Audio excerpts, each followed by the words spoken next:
जी हाँ, आप सभी चापी पंचायत वासियों से अनुरोध है कि श्री राजेश्वर प्रसाद शिक्षित समाज सेवी एवं कर्मठ भावी उम्मीदवार को मुखिया पद से भारी मतों से विजयी बनावे।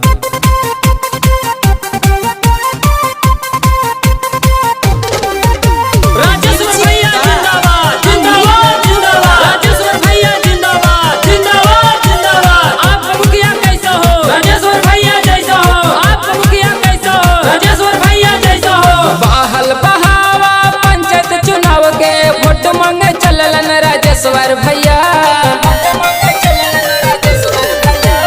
बाहल बहावा पंचायत चुनाव के वोट मांगे चलन राजेश्वर भैया सुनाए चाचा चली न मन मानी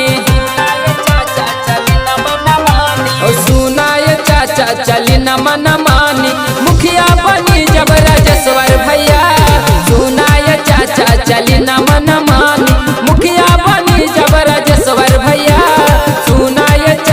चली न मन मानी। राजेश्वर भैया जिंदाबाद जिंदाबाद जिंदाबाद राजेश्वर भैया जिंदाबाद जिंदाबाद जिंदाबाद। आपका मुखिया कैसा हो राजेश्वर भैया जैसा हो। आपका मुखिया कैसा हो राजेश्वर भैया जैसा हो।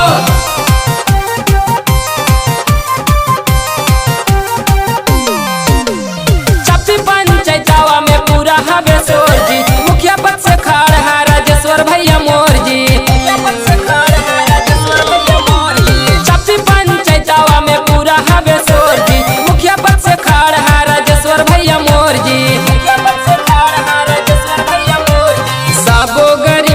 के दुख दूर होई मुखिया बनी जब राजेश्वर भैया सब गरीबन के दुख दूर होई मुखिया बनी जब राजेश्वर भैया सब गरीबन के दुख दूर होई। राजेश्वर भैया जिंदाबाद जिंदाबाद जिंदाबाद राजेश्वर भैया जिंदाबाद जिंदाबाद जिंदाबाद। आपका मुखिया कैसा हो राजेश्वर भैया जैसा हो। आपका मुखिया कैसा हो राजेश्वर भैया जैसा हो।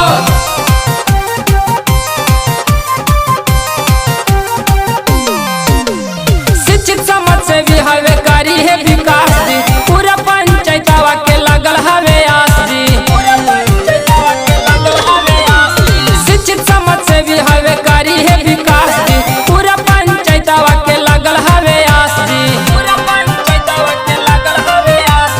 करे नी हो राजी तू राजहीरा भैया इनके जीता है की बार चचा सुनाए चाचा चली न मन मानी मुखिया बनी जब राजेश्वर भैया सुनाए चाचा चली न मन मानी। बाहल बहावा पंचायत चुनाव के वोट मांगे चलन राजेश्वर भैया सुनाए चाचा चली न मन मानी सुनाए चाचा चली न मन